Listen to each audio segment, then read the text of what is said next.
ನಮಸ್ಕಾರ ಸ್ನೇಹಿತರ. BPL card ಅಥವಾ APL ಕಾರ್ಡ್ ಇದ್ರೂ ಸಹಿತ ಬಿಗ್ ಶಾಕ್ ಸ್ನೇಹಿತರ. ಹೌದು, ಈಗಾಗಲೇ ನೀವು ಗೃಹಲಕ್ಷ್ಮಿ ಯೋಜನೆಯ ದುಡ್ಡನ್ನ ಪಡ್ಕೊಳ್ತಾ ಇದ್ದೀರಿ, ಜೊತೆಗೆ ನೀವು ಪಿಂಚಣಿಯನ್ನ ಪಡ್ಕೊಳ್ತಾ ಇದ್ದೀರಿ, ಅಥವಾ ಅನ್ನ ಭಾಗ್ಯ ಯೋಜನೆಯಲ್ಲಿ ಅಕ್ಕಿಯನ್ನ ಪಡ್ಕೊಳ್ತಾ ಇದ್ದೀರಿ ಅಂದ್ರೆ ಈ ವಿಡಿಯೋನ ಬಹಳ ಇಂಪಾರ್ಟೆಂಟ್ ಮಾಹಿತಿ ಅರ್ಥ ಮಾಡ್ಕೊಳ್ಳಿ, ತಿಳ್ಕೊಳ್ಳಿ ಸ್ನೇಹಿತರೆ. ಯಾಕಂದ್ರೆ ರೇಷನ್ಸ್ ಕಾರ್ಡ್ಗಳನ್ನ ಲಕ್ಷಾಂತರ ಫಲಾನುಭವಿಗಳನ್ನ ಈ ಯೋಜನೆಗಳಿಂದ ಹೊರಗಿಡಲಾಗ್ತಾ ಇದೆ, ಮತ್ತೆ ವೆರಿಫಿಕೇಶನ್ ಆಗ್ತಾ ಇದೆ, ಮತ್ತೆ ರೇಷನ್ಸ್ ಕಾರ್ಡ್ಗಳನ್ನ ರದ್ದು ಮಾಡಲಾಗ್ತಾ ಇದೆ. ಹೌದು, ಬಹಳ ಇಂಪಾರ್ಟೆಂಟ್ ಮಾಹಿತಿ. ಯಾವ ಕಾರಣಕ್ಕಾಗಿ ರದ್ದು ಮಾಡ್ತಾ ಇದಾರೆ ನಾನು ಹೇಳ್ತೀನಿ. ಜೊತೆಗೆ ಗ್ಯಾಸ್ ಸಿಲಿಂಡರ್ 6 ತಿಂಗಳಿಗೊಮ್ಮೆ ನಿಮಗೆ ಅಂದ್ರೆ ದುಡ್ಡು ಕೊಟ್ಟು ನೀವು ಖರೀದಿ ಮಾಡ್ಬೇಕು, ಒಂದು 6 ತಿಂಗಳು ವರ್ಷದಲ್ಲಿ. ಇನ್ನು 6 ತಿಂಗಳು ಫ್ರೀ ಆಗಿ ಗ್ಯಾಸ್ ಸಿಲಿಂಡರ್ ಸಿಗತ್ತೆ.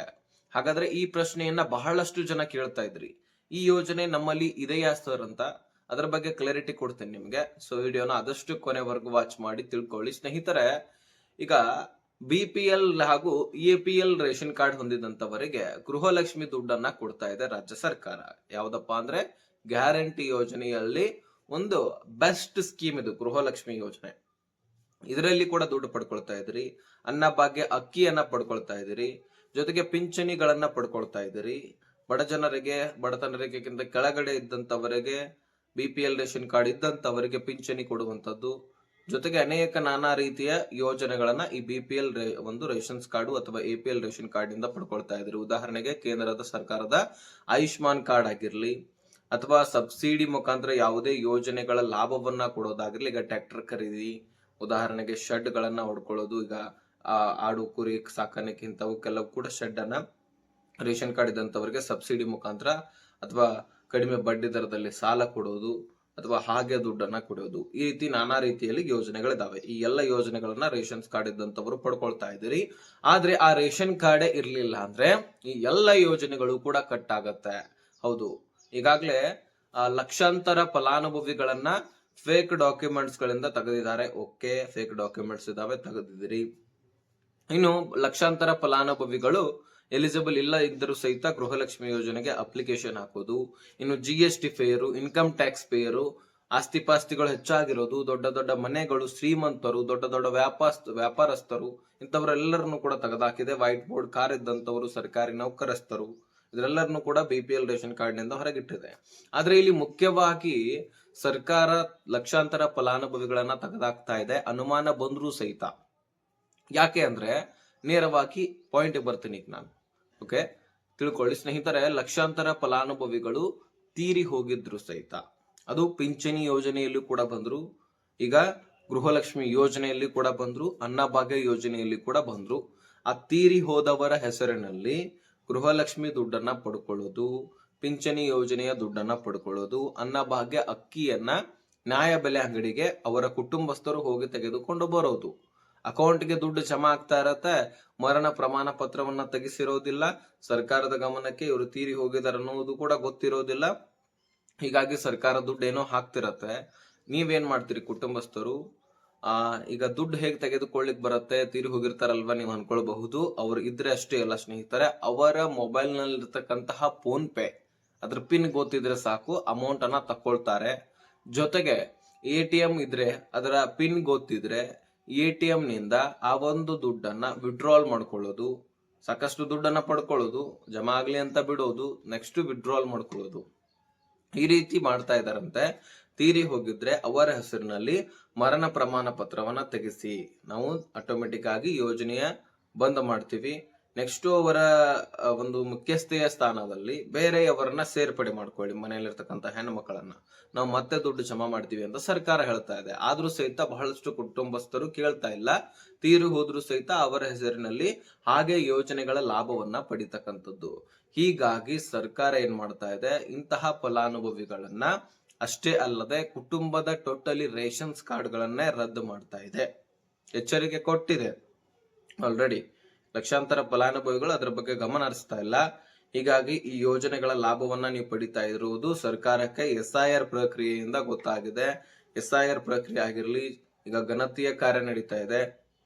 ಜೊತೆಗೆ ಈ ಒಂದು SIR ಪ್ರಕ್ರಿಯೆ ಸಂದರ್ಭದಲ್ಲಿ ಆ ಲಕ್ಷಾಂತರ ಫಲಾನುಭವಿಗಳು ಕಳೆದ 2 ವರ್ಷದಿಂದ ಓಟೇ ಹಾಕಿಲ್ಲ, ಆದ್ರೂ ಸಹಿತ ಎಲ್ಲ ಯೋಜನೆಗಳ ಲಾಭವನ್ನ ಪಡ್ಕೊಳ್ತಾ ಇದ್ದಾರೆ. ಅದರಲ್ಲಿ ವಯಸ್ಸಾದವರು ಓಟ್ ಹಾಕಿಲ್ಲ ಅಂತ ಬಳಿಕ ಅವರು ತೀರಿ ಹೋಗಿರ್ಬೇಕು ಅಥವಾ ಖುದ್ದಾಗಿ ಅವರಿಗೆ ಓಟ್ ಹಾಕ್ಲಿಕ್ಕೆ ಮನಸ್ಸಿರೋದಿಲ್ಲ. ಇಂತಹ ಒಂದು ಸಿಚುವೇಶನ್ ಇರುತ್ತೆ. ಆದ್ರೆ 4-5 ಬಾರಿ ಆದ್ರೂ ಓಟ್ ಹಾಕೋದಿಲ್ಲ ಅಂದ್ರೆ ಸರ್ಕಾರಕ್ಕೆ ಅನುಮಾನ ಬರುತ್ತೆ. ಆ ಅನುಮಾನ ಬಂದವರನ್ನು ಕೂಡ ತೆಗೆದಾಕಿದೆ. ಸೊ ಒಂದು ವೇಳೆ ನಿಮಗೆ ಪಿಂಚಣಿ ಜಮಾ ಆಗ್ತಾ ಇಲ್ಲ ಅಥವಾ ಗೃಹಲಕ್ಷ್ಮಿ ಬಂದಾಗಿದೆ, ನೀವು ಎಲಿಜಿಬಲ್ ಇದೀರಿ, ಬದುಕಿದಿರಿ ಅಂದ್ರೆ ನಿಮ್ಮ ಲೈಫ್ ಸರ್ಟಿಫಿಕೇಟ್ ಅಂದ್ರೆ ಜೀವಿತ ಪ್ರಮಾಣ ಪತ್ರ ಅಂತ ಕರಿತೀವಿ. ಅದನ್ನ ಯಾವ ಬ್ಯಾಂಕ್ ಅಕೌಂಟ್ ಲಿಂಕ್ ಮಾಡಿರ್ತೀರಿ ಈ ಯೋಜನೆಗೆ ಅಲ್ಲಿ ಹೋಗಿ ಕೊಡ್ಬೇಕು ಬ್ಯಾಂಕ್ದವರಿಗೆ.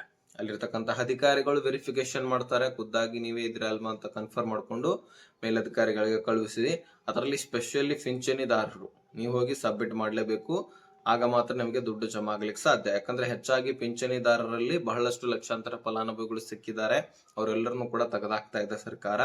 ಇನ್ನು ಬಹಳಷ್ಟು ಜನ ತೀರಿ ಹೋಗಿದ್ರು, ದುಡ್ಡನ್ನ ಪಡ್ಕೊಳ್ತಾ ಇದ್ದು ಸರ್ಕಾರಕ್ಕೆ ವಿರುದ್ಧವಾದಂತಹ ಕೆಲಸಗಳನ್ನ ಮಾಡ್ತಾ ಇದ್ದಾರೆ ಸರ್ಕಾರ. ಹೀಗಾಗಿ ರೇಷನ್ಸ್ ಕಾರ್ಡ್ಗಳನ್ನ ರದ್ದು ಮಾಡ್ತಾ ಇದೆ.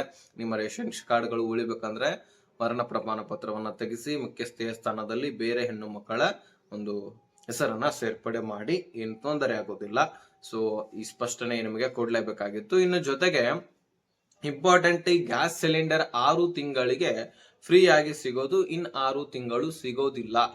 ಹೌದು, ಇದು ಹೊಸ ಯೋಜನೆ ಸ್ನೇಹಿತರೆ. ಹೌದು, ನಮ್ಮಲ್ಲಿ ಗ್ಯಾರಂಟಿ ಯೋಜನೆಗಳು ಹೇಗೋ ಇದು ತಮಿಳುನಾಡಿನಲ್ಲಿರ್ತಕ್ಕಂತಹ ಯೋಜನೆ. ಇದು ಟಿವಿಕೆ ಪಕ್ಷ ತಂದಿರತಕ್ಕಂತಹ ಯೋಜನೆ.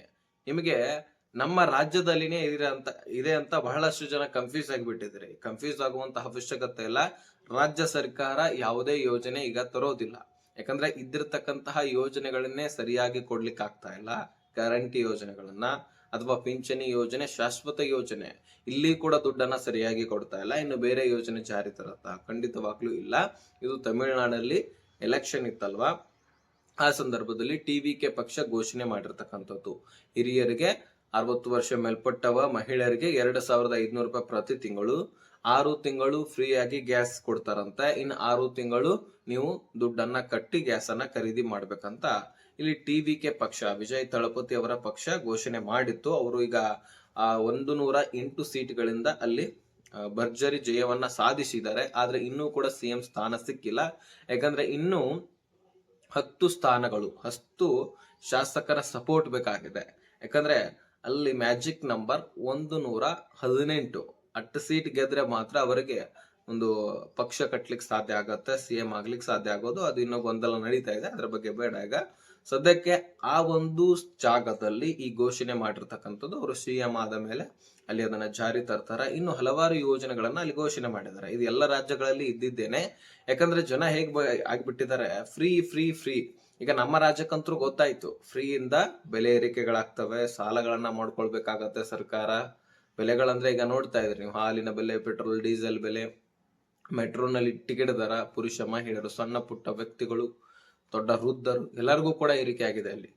ಇನ್ನು ಬಸ್ಗಳಲ್ಲಿ ಪುರುಷರಿಗೆ 15 ರೂಪಾಯಿ 100ಕ್ಕೆ ಏರಿಕೆ ಆಗಿದೆ. ಈ ರೀತಿ ನಾನಾ ರೀತಿಯಲ್ಲಿ ಬೆಲೆ ಏರಿಕೆಗಳನ್ನ ನಾವು ನೋಡ್ತಾ ಇದ್ವಿ, ಅದನ್ನ ಅನುಭವಿಸ್ತಾ ಇದೀವಿ. ನಮ್ಮ ದುಡ್ಡು ನಮಗೆ ಕೊಡ್ತಾ ಇದಾರಂತ ಬಿಜೆಪಿ ನಾಯಕರು, ಅಂದ್ರೆ ವಿರೋಧ ಪಕ್ಷದ ನಾಯಕರು ಟೀಕಿಸ್ತಾ ಇರುವಂತದ್ದು. ಇದೆಲ್ಲವೂ ಕೂಡ ನಾವು ಗಮನ ಹರಿಸಿದಾಗ ನಮಗ್ ಗೊತ್ತಾಗತ್ತೆ ಏನ್ ನಡೀತಾ ಇದೆ ಸಮಾಜದಲ್ಲಿ ಅನ್ನುವಂಥದ್ದು.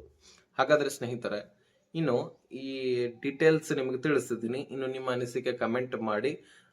ಈಗ ನಿಮ್ಮಲ್ಲಿ ಯಾರಾದ್ರೂ ಈಗ ತೀರಿ ಹೋಗಿರ್ತಾರೆ, ಅವ್ರ ಹೆಸರಲ್ಲಿ ಇನ್ನೂ ಕೂಡ ಹಾಗೆ ಪಡ್ಕೊಳ್ತಾ ಇದ್ರೆ ಅದನ್ನ ರದ್ದು ಮಾಡಿ ನಿಮ್ಮ ಒಂದು ಮರಣ ಪ್ರಮಾಣ ಪತ್ರವನ್ನ ತೆಗೆಸಿ ಅವ್ರದ್ದು. ಇಲ್ಲ ಅಂದ್ರೆ ನಿಮ್ಗೆ ದುಡ್ಡು ಜಮಾ ಆಗೋದಿಲ್ಲ, ರೇಷನ್ ಕಾರ್ಡ್ ರದ್ದಾಗತ್ತೆ. ಈ ವಿಷಯವನ್ನ ಆದಷ್ಟು ಎಲ್ಲ ರೇಷನ್ ಕಾರ್ಡ್ ಇದ್ದಂತವರಿಗೆ, ಸಾರ್ವಜನಿಕರಿಗೆ ಶೇರ್ ಮಾಡಿ, ಅವ್ರಿಗೂ ಕೂಡ ಗೊತ್ತಾಗ್ಲಿ.